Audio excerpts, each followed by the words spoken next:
بسم الله الرحمن الرحيم. أبنائي وبناتي طلاب الصف الخامس الابتدائي، هناخد إن شاء الله النهاردة الجزء الأول من مراجعة شهر فبراير للرياضيات علشان تبقى داخل الامتحان وإنت مطمن. أول سؤال بيقول لي اختر الإجابة الصحيحة. بيقول لي أنا عندي هنا 3 وسدس. الصورة دي أنا بسميها في الرياضة إيه؟ بسميها صورة عدد كسري لأنها بتتكون من عدد صحيح ومن كسر اعتيادي. العدد الكسري ده قدامي هو بيقول لي دور لي على عدد كسري مكافئ ليه. يعني ايه دور لي على عدد كسري مكافئ ليه؟ يعني نفس القيمة بتاعته. طب تعالى نشوف الاول نحل ازاي. اول ما بلاقي عدد كسري بعمل له ايه؟ قال لي بعمل له اغنية انا عارفها. اول حاجة بشد شرطة كسر والمقام بتاعي بحافظ عليه زي ما هو واقول له انزل اضرب اطلع اجمع. يبقى الاغنية بتاعتي بتقول ايه؟ انزل اضرب اطلع اجمع. يبقى 3 في 6 ب18 و1 19. ببتدي ادور في الاختيارات اللي قدامي على 19 على 6 عشان تكافئها. هل ال 12 على 6 تكافئ 19 على 6؟ لا. طب ال 2 وسدس تكافئها؟ طب تعالى نجرب.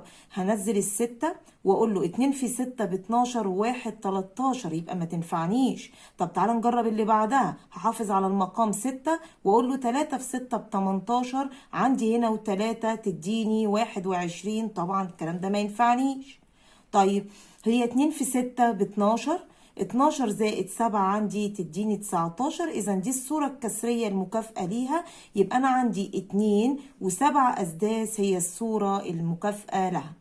طيب تعالى المسألة اللي بعد كده. بيقول لي أنا عندي 29 على 8، وطالما البسط عندي أكبر من المقام فأنا بسمي الكلام ده هو كسر غير حقيقي أو كسر غير فعلي أو صورة كسرية. طالما بسطي أكبر من مقامي لازم أكسرها. طب أكسرها إزاي؟ قال لي بنزل المقام بتاعي زي ما هو 8 وبرجع أسأل نفسي كام اضربه في 8 يديني 29 او اقل.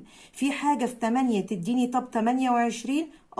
انا عندي هنا 4 في 8 ب 28، لا ما ينفعش. طيب في حاجة عندي هنا تديني 27؟ لا. طب في حاجة تديني 26؟ لا. طب في حاجة تديني 25 في جدول 8؟ لا. طب في حاجة تديني 24؟ في 3 في 8 عندي ب 24. طب انا عايزة اعرف الباقي اللي بكتبه فوق. 3 في 8 ب 24. اتبقى كام عندي هنا من ال 29؟ قال لي اتبقى عندي من ال 29 يتبقى لي بعد ال 24 25 26 27 28 29، يبقى اتبقى لي 5. يبقى تاني انا بكسرها ازاي؟ بنزل التمانية زي ما هي وارجع اقول له هنا كام اضربه في 8 يديني اقل من ال 29. جربت عندي 8 في 1 ب 8 و8 في 2 ب 16 و8 في 3 ب 24 و8 في 4 ب 32. دي كبيرة، اخد اللي قبل منها التلاتة واقول له يبقى فيها 3 صحيح واتبقى كام من ال 29؟ اتبقى 5. تعال نشوف المسألة اللي بعد منها. بيقول لي 3 وربع. انا عايزه اكتبها في صوره كسر غير حقيقي. يعني ايه كسر غير حقيقي؟ يعني اخليه في صوره بسط على مقام، يعني اخلي بسطي اكبر من مقامي. طب اعمل ايه يا ميس؟ اشد شرطه كسر واحافظ على المقام زي ما هو، وبعد كده برجع اقول له الاغنيه بتاعتي انزل اضرب اطلع اجمع. طب هي 3 في 4 بكام؟ ب12. برافو عليك. 12 ازود عليها 1 يديني 13. اذا الصورة الكسرية اللي طلعت عندي هي 13 على ال4. يبقى عشان ارفع الكسر بتاعي بقول له انزل اضرب اطلع اجمع. طيب تعال نشوف المسألة اللي بعد كده. بيقول لي العدد الكسري 3 و9 أتمان يكافئ العدد الكسري مين هنا؟ قال لي طب ما انا لازم احلها الاول. هو انا بعملها ازاي عشان احلها؟ هنزل بالستة واقول له 3 في 6 عندي هنا ب 18. 18 لما ازود عليها التسعة، لما ازود على ال 18 التسعة تديني كام؟ قال لي يا ميس انا هزود على ال 18 9، بعد ال 18 19 20 21 22 23 24 25 26 27. يبقى انا عندي عايز اجيب 27 على الستة. مين هنا اللي يكافئ 27 على الستة؟ تعال نشوف. اذا انا عايز مقامي يبقى 6. اللي مقامها 6 4 وسدس و39 على الستة. طب تعالى نضرب. هي 4 في 6 عندي هنا بكام؟ قال لي عندي هنا ان 4 في 6 ب 24. طب 24 واحد تديني 25، ما تنفعنيش. طيب أنا عندي هنا 39 على الستة. طب ينفع أقسم 39 على الستة؟ تعالى نشوفها. طيب يا ميس أعملها إزاي؟ قال لي طب هي 39 على الستة كام أضربه في 6 يديني 39 أو أقل؟ أنا عندي 6 في 6 ب36.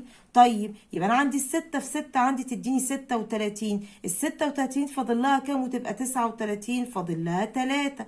طب هي 3 على الستة دي فيها كام؟ فيها النص، دي برضو عندي ما تنفعنيش. طب 4 في 6 قلنا ب24. 24 واحد 25. طيب يبقى برضو ما تنفعش. طب التلاتة ونص عندي هنا التلاتة ونص 3 في 2 ب6 وواحد 7. طب إذا أنا مفيش أي حاجة في الاختيار اللي عندي ده، طب أنا أعمل إيه هنا في التسعة على 6؟ قال لي التسعة على 6 في الحالة دي أنا لازم أختصرها، هما الاتنين عندي يحبوا القسمة على التلاتة. يبقى 9 على التلاتة عندي فيا التلاتة، و6 على التلاتة فيا الاتنين، يبقى لي 3 وتلتين. مين هنا اللي عندي يكافئها؟ 3 في 2 ب6، 6 و3 9. طيب هي 2 في 6 2 في 3 ب6 وواحد 7، يبقى ما ينفعش. طب 4 في 2 ب8 وواحد 9، يبقى دي الوحيدة اللي كافئتني. يبقى أنا قعدت الأول أدور على 3 و9 على 6 تديني كام، ما لقيتش. لقيت ال9 على 6 ينفع أختصرها، وأنت أخدت اختصار البسط والمقام. لما جيت أختصرها نفعت معايا، ضربت 2 في 3 ب6 و3 9. مين هنا اللي يكافئها؟ يكافئها زيها 4 ونص. 4 في 2 ب8 وواحد 9. طيب تعال نشوف المسألة اللي بعد كده. 1 و5 أخماس زائد خمس. لما اجي اجمع كسور لازم تكون المقامات بتاعتي زي بعضها. طيب لو مقاماتي زي بعضها اجمع على طول. انا عندي هنا عدد صحيح اسمه 1. طب هنا في عدد صحيح فيه، بس انا مش واخد بالي منه اللي هو الصفر.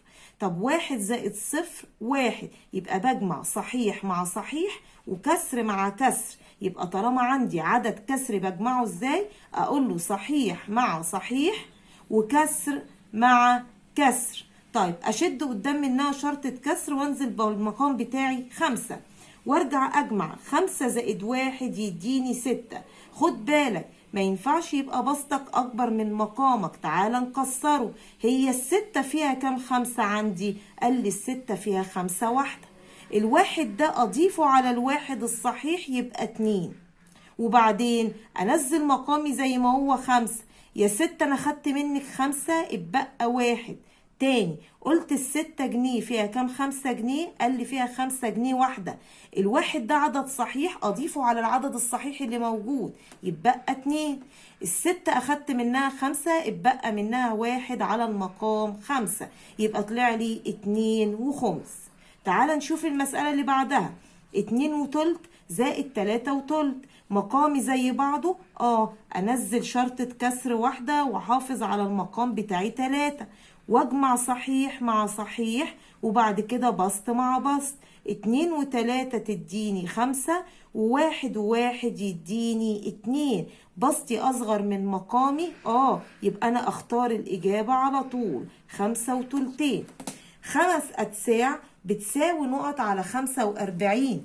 ده درس الكسور المتكافئة. ازاي ده درس الكسور المتكافئة؟ انا ببتدي ابص للكسر الكامل اللي عنده بسط ومقام واسأله.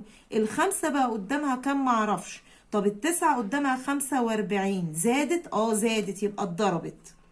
طالما هضرب تحت يبقى هضرب فوق عشان البسط والمقام احنا متفقين انهم اصحاب. طب 9 في كام تديني 45؟ قال لي 9 في 5. طالما ضربت تحت في 5 يبقى فوق كمان هضرب في 5. طب 5 في 5 عندي تديني 25، يبقى لما ضربت ال5 في ال5 ادتني عندي 25، يبقى طلعت الإجابة بتاعتي 25. يبقى من هنا احنا هنا راجعنا على العدد الكسري وعرفنا ازاي اجمع الكسور والأعداد الكسرية المتحدة في المقامات. تعال نشوف الورقة اللي بعد كده بتقول لي ايه. من الأسئلة اللي دايما بتيجي في الامتحان المقام المشترك الأصغر للكسرين 3 أسباع وخمسين. عشان أجيب مقام مشترك أصغر لكسرين لازم أول حاجة أبص للمقامات بتاعتي. مين أصغر مقام عندي؟ هو ال5. برجع أسأل نفسي في حاجة في ال5 تديني 7؟ لا. طب أنا عندي العددين دول عددين أوليين.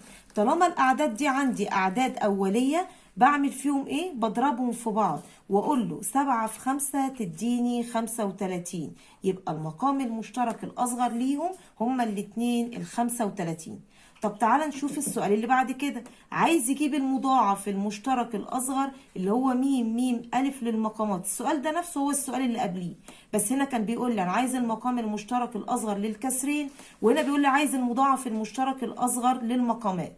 طب هبتدي أبص المقامين اللي عندي 4 و3. مين أصغر مقام عندي هنا؟ التلاتة. برجع أسألها فيكي حاجة يا 3 تديني 4؟ لا. طب في حد فيهم عدد أولي؟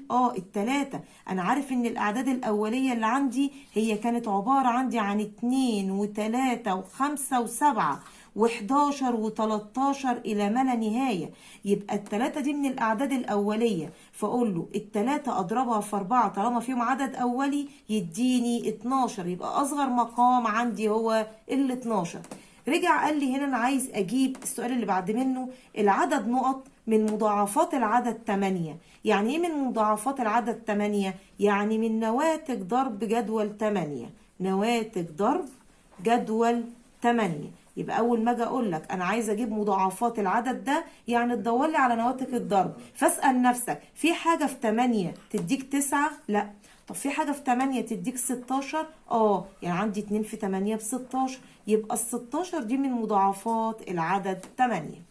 تعال نشوف السؤال اللي بعد كده، وده دايما متوقع ان هو يجي يقول لي استخدم م ألف لإيجاد مقام مشترك، وأعد كتابة الكسرين بعد ما تجيب المقام المشترك. علشان أجيب المقام المشترك لازم الأول ببص للمقامات اللي عندي. أنا عندي المقام الصغير 3 والمقام الكبير 6. ببتدي أسأل الصغير في حاجة في ال3 تديني 6؟ كام؟ 2. طالما لقيت في حاجة في الصغير تديني الكبير، يبقى أنا الكبير ده هو اللي بقى صاحبي، هو بقى المقام بتاعي. فهنزل ال6 بتاعتي في المقامين. ال3 فيها حاجة تديني 6؟ 2. يبقى أضرب فوق في 2 وتحت في 2 عشان البسط والمقام اصحاب. 2 في 2 تديني 4. طب أنا جيت جنب الكسر ده؟ لا، بقى 1. يبقى أنا عندي هنا المقام المشترك اللي أنا جبته للكسرين تلتين وسدس هو مين؟ ال6. ورجعت وحدت المقامات عليهم هما الاتنين. تعال نشوف السؤال اللي بعد منه. تلت وسبعين. طب انا عشان اجيب المقام المشترك ليهم رجعنا قلنا نسأل، بنجيب اصغر مقام ونسأله فيكي حاجة يا 3 تديني 7؟ لا. طب ابص عليهم في حد فيهم اولي؟ ال3 وال7 اعداد اولية، يبقى اضربهم في بعض. يبقى انا هوحد المقامات بتاعتي على 3 في 7 ب21. يبقى أنا المقامين بتوعي الجداد 21. وطالما عندي ضربتهم في بعض، يبقى عشان أجيب البسط أسهل شيء عندي أعمل مقص. والمقص بتاعي ببتدي منين؟ من أول بسط عندي اللي هو الواحد. أمسك الواحد أضربه في ال7 يديني 7، وأمسك الاتنين أضربها في ال3 تديني 6. بقى المقام المشترك عندي أصغر مقام مشترك للكسرين هو 21. طب تعالى نشوف المسألة اللي بعدها. 2 على 9 وخمس أتمان أو 90 وخمس أتمان. أرجع أبص للمقام بتاعي الصغير مين؟ 8. في حاجة في ال8 تديني 9؟ لا. طب في حد فيهم عدد أولي؟ لا. طب بعمل إيه؟ في الحالة دي برجع لأكبر مقام وببتدي أضعف. في عيال تانيين أو تلامذة تانيين يقول لي أضرب ال9 في ال8 على طول. لا، ده هيديك مقام كبير أوي اللي هو 72. طب أعمل إيه؟ طالما ما فيش حد فيهم عدد أولي، اجري على طول على المقام الكبير وقول له امسك أول مرة ال9 دي واضربها في 2. 2 في 9 18. فيكي حاجة يا 8 تديني 18؟ لا، مفيش حاجة في ال8 تديني 18. طب امسك ال9 دي اضربها في ال3 واقول لها 9 في 3 عندي ب27. في حاجة هنا في في ال8 دي تديني 27؟ لا، ما تدينيش 27. طيب تعالى هنا نشوف، لو انا قلت هنا ال9 همسكها هضربها في 4 تديني 36. طب في حاجة في ال8 تديني 36؟ لا. طب لو انا مسكت هنا ال6، 6 في 9 عندي هنا تديني 54. في حاجة في ال8 تديني 54؟ لا. يبقى الحل الوحيد هنا ان انا اضربه ال8 في ال9، يبقى تديني عندي هنا 72. واعمل المقص اللي احنا اتفقنا عليه. 2 في 8 تديني 16، و5 في 9 تديني 45. طب لو انا عندي المقامين نفسهم ادي 2 على 9 وهنا عندي 5 على 6. طب احلها ازاي؟ تعالى نشوف. الستة والتسعة مش اعداد اولية عشان اضربهم في بعض. امسك التسعة ضاعفها، في حاجة في تسعة اضربها في الاتنين، تسعة في اتنين ب18. طب في حاجة في ستة تديني 18؟ تلاتة في ستة ب18، يبقى نفعت. يبقى هنا هضرب في تلاتة وهنا في تلاتة، وهنا هضرب في اتنين وهنا في اتنين، يبقى المقام المشترك اللي عندي هو ال18. طب اللي كان هيضرب 9 في 6 ب54 كان هيكبر منه المقام، لازما يختصرها بعد كده. طيب 2 في 2 عندي ب4، و5 ضرب 3 تديني 15. يبقى الفكرة كلها ان انا لو لقيت عندي حاجة في الصغير تديني الكبير اوحد على الكبير. لو لقيت عددين اوليين اضربهم في بعض واعمل مقص عشان اجيب البسط. لو لقيت العددين اللي قدامي مش اوليين ولا واحد فيهم يقبل الاسم على التاني، بعمل ايه؟ بمسك الكبير اضعفه. طيب تعالى نشوف الورقة اللي بعد كده بتقول ايه. بتقول لي اجمع الكسور. نفس الفكرة، انا علشان اجمع كسرين لازم المقامات تبقى موحدة. التمانية والاربعة موحدين؟ لا مش موحدين. طب اعمل ايه؟ قال لي كل اللي انا بعمله بشوف اصغر مقام مين؟ الاربعة. فيكي حاجة يا اربعة تديني 8؟ فيا 2، يبقى اضرب فوق وتحت في 2. هشد شرطتين كسر جداد. المقام اللي عندي هنا 8 انا ما جيتش جنبه. 2 في 4 تديني 8، و1 في 2 ب2. ارجع انزل المقام بتاعي زي ما هو، ما باجيش جنبه، واجمع البسط مع اجمع البسط مع البسط. 5 و2 تديني 7. هل البسط اللي عندي اللي فوق اصغر من المقام؟ طالما بسطي اصغر من المقام بقيت كسر اعتيادي، يبقى انا ابسط صورة. تعال نشوف اللي بعديه. انا عندي هنا 2 و5. في حاجة في الاتنين تديني 5؟ لا. طب الاتنين دول اعداد اولية؟ طالما اعداد اولية اضربني في بعض. طب لما اجي اضربهم في بعض، 2 في 5 تديني 10. ارجع اجيب البسط بتاعي عن طريق المقص. 1 في 5 ب5، و3 في 2 تديني 6. 5 زائد 6 تديني 11 على 10. استنى هنا، انا عندي البسط اكبر من المقام، لازم أنا اكسرني. انزل بال10 وارجع اسأل نفسي، ال11 جنيه فيهم كام 10 جنيه؟ فيها واحدة. وبقى كام من ال11؟ 1. تعال نشوف اللي بعد منه. انا عايز اجمع عدد كسري مع عدد كسري، اذا لازم المقامات عندي تكون موحدة. هل المقام اللي عندي موحد؟ موحد. يبقى اشد شرطة كسر واسيب اللي قدامها هنا فاضي عشان اجمع العدد الصحيح، واقول له 4 زائد 2 تديني 6، وانزل عندي هنا بالاربعة واجمع البسط مع البسط. 1 و3 يديني 4. يبقى هنا عندي 4 على الاربعة فيها الواحد. الواحد ده لما اضيفه على 6 يديني 7. تعال نشوف المسألة اللي بعدها. 4 و3 زائد 3 و3. هنزل شرطة الكسر واحط ال3. اجمع الصحيح مع الصحيح. 4 و3 تديني 7. 2 زائد 2 تديني 4. البسط اكبر من المقام، ارجع اكسره. الاربعة فيها كام؟ 3. فيها 3 واحدة. الواحد ده اضيفه هنا على ال7 تكبر ال7 وتبقى 8. خدت من ال4 جنيه 3 جنيه، اتبقى 1، بقت 8 وتلت. طب انا لو سبتها لحد هنا هنقص؟ هنقص عليها، لان انا لازم احط العدد الكسري اللي قدامي في ابسط صورة. تعال نشوف المسألة اللي بعدها. انا عندي هنا 2 و3/4 زائد 3 و5 على ال12. المقامات موحدة؟ لا مش موحدة. اذا لازم اكتب المسألة من اول وجديد. احط العدد الصحيح وقدامه شرطة كسر، زائد العدد الصحيح وقدامه شرطة كسر. ارجع اسأل الصغير الاربعة، في حاجة في الاربعة تديني 12؟ 3. يبقى انا هضرب هنا في 3، وفوق كمان هضرب في 3. طيب 3 في 3 عندي تديني 9، و4 في 3 تديني 12. هل جيت جنب الكسر 5 على 12؟ لا، ينزل زي ما هو 5 على ال12.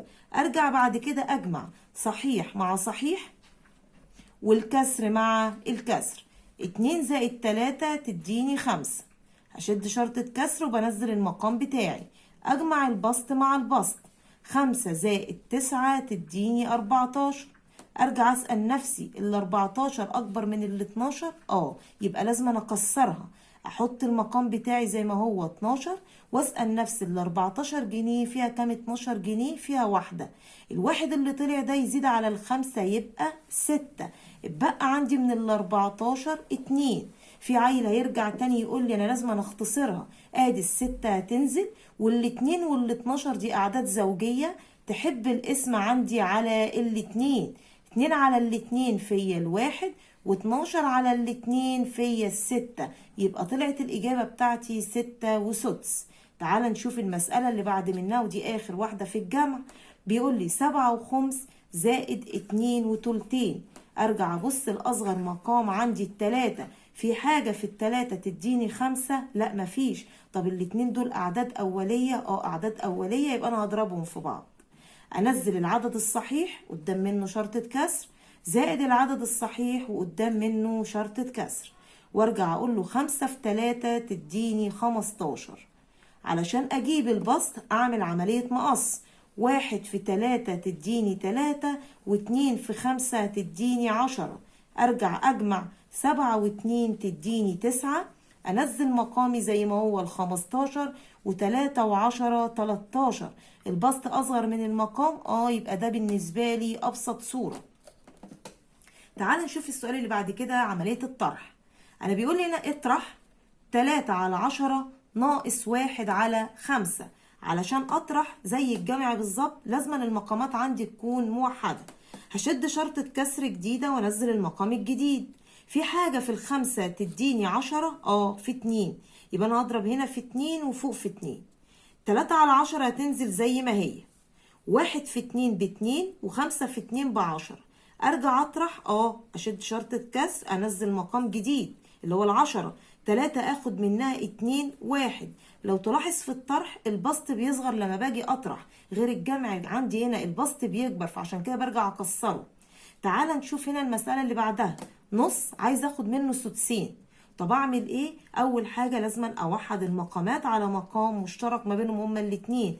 في حاجة في الاتنين تديني 6؟ في 3. يبقى انا هضرب فوق في 3 وتحت في 3. 1 في 3 ب3، و2 في 3 ب6. اوعى تنسى تضرب البسط، عشان في عيال بتضرب المقام وبتنسى تضرب البسط، راحت المسألة. وعندي هنا بعديها 2 على 6 مش هجي جنبها.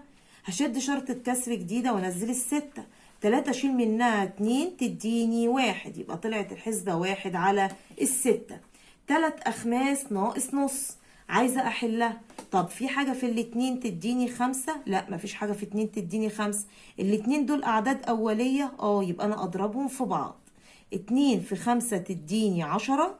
أضرب البسط في المقام عن طريق المقص. 3 في 2 تديني 6. 1 في 5 يديني 5. تعالى نطرح. أنزل مقامي الجديد 10، وأقول له 6 آخد منها 5 تديني 1. يبقى أنا كده فهمت عملية الطرح عن طريق المقامات الغير موحدة. تعالى ناخد مسائل أكتر على عملية الطرح ونشوف بتقول إيه.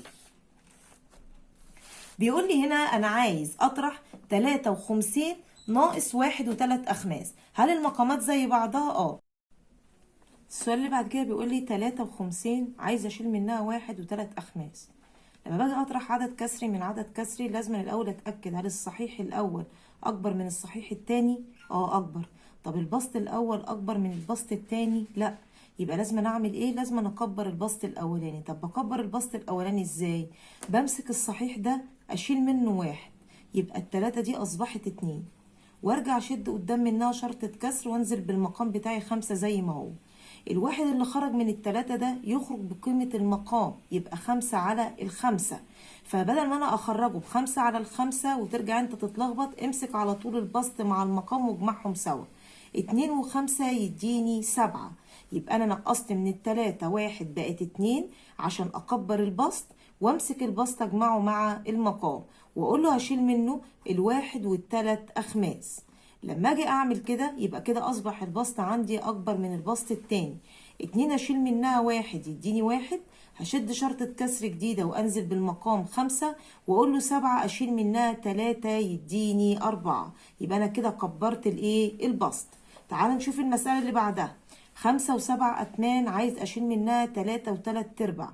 هل المقامات زي بعضها؟ لا مش زي بعضها. أمسك المقام الصغير اللي هو ال4. في حاجة في ال4 تديني 8؟ 2. يبقى أنا أضرب تحت في 2 وأضرب زيها فوق في 2، وأرجع أظبط المسألة.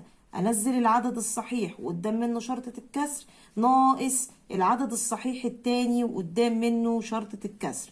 هنا الكسر اللي قدامي 7 على 8 انا ما جيتش جنبه، ينزل زي ما هو. 3 في 2 تديني 6، و4 في 2 تديني 8. تعالى نتأكد الصحيح أكبر من الصحيح. طب البسط أكبر من البسط. أطرح 5 أشيل منها 3 يديني 2، وانزل بمقامي 8 واخد من 7 6 تديني 1. تعالى نشوف السؤال اللي بعد منه. 1 و3 عايز أشيل منه نص. الصحيح اللي هنا 1 والصحيح اللي هنا 0. هل المقامات اللي هنا زي بعضها؟ لا. طب العددين دول عددين أوليين؟ زي ما اتفقنا نضربهم في بعض. يبقى هنزل بالواحد وشرطة كسر ناقص الشرطة كسر. 3 في 2 ب6. علشان أجيب البسط أعمل مقص.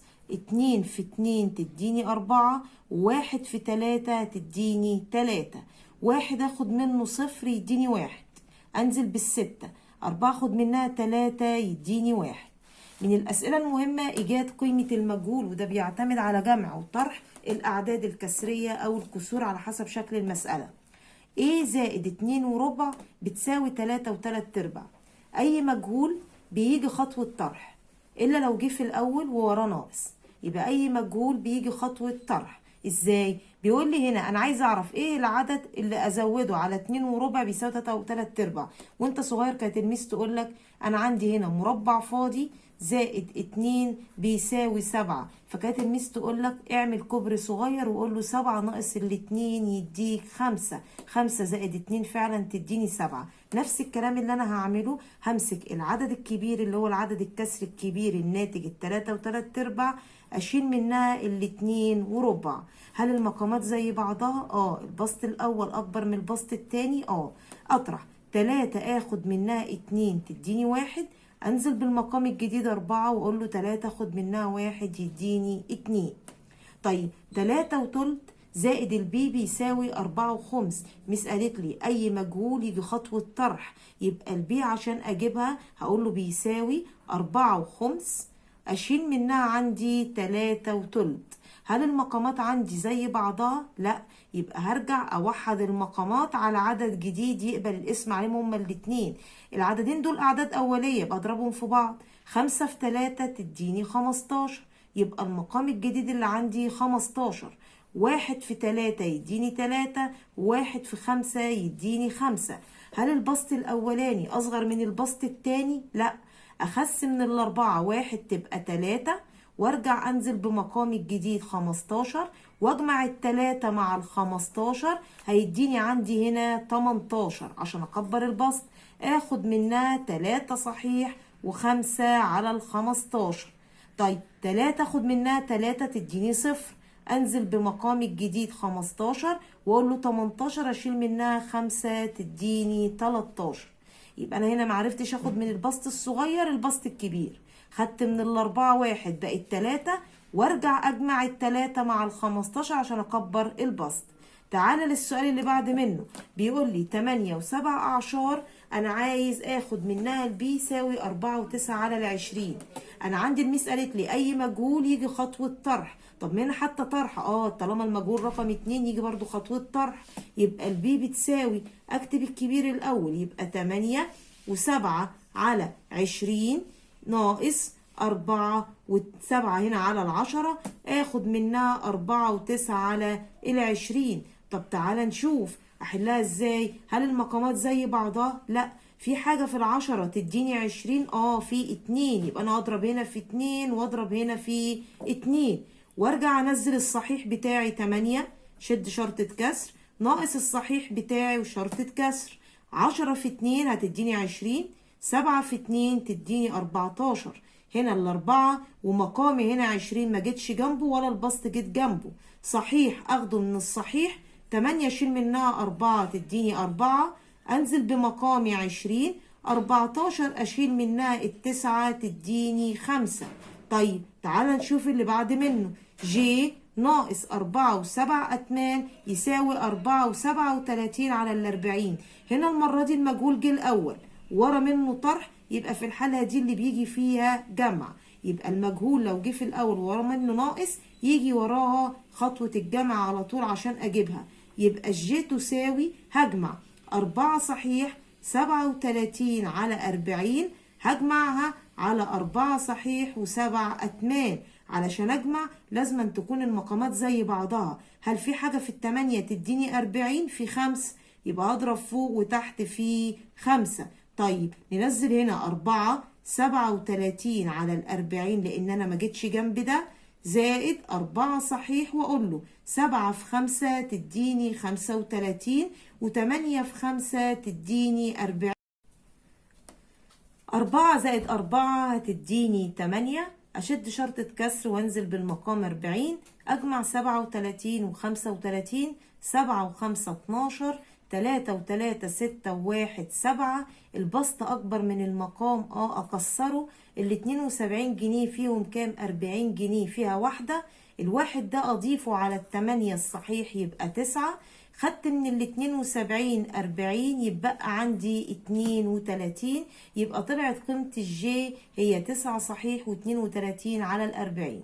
بكده يكون احنا راجعنا على الوحدة السبعة والوحدة التامنة عندي اللي هي وحدة الامتحان، وفي عندي بقية جزء للمراجعة، ودي هناخدها المرة الجاية اللي هي فيها وحدات الوقت والشهور والسنة، ونحل عليها المسائل اللفظية كلها. واشوفكم على خير ان شاء الله.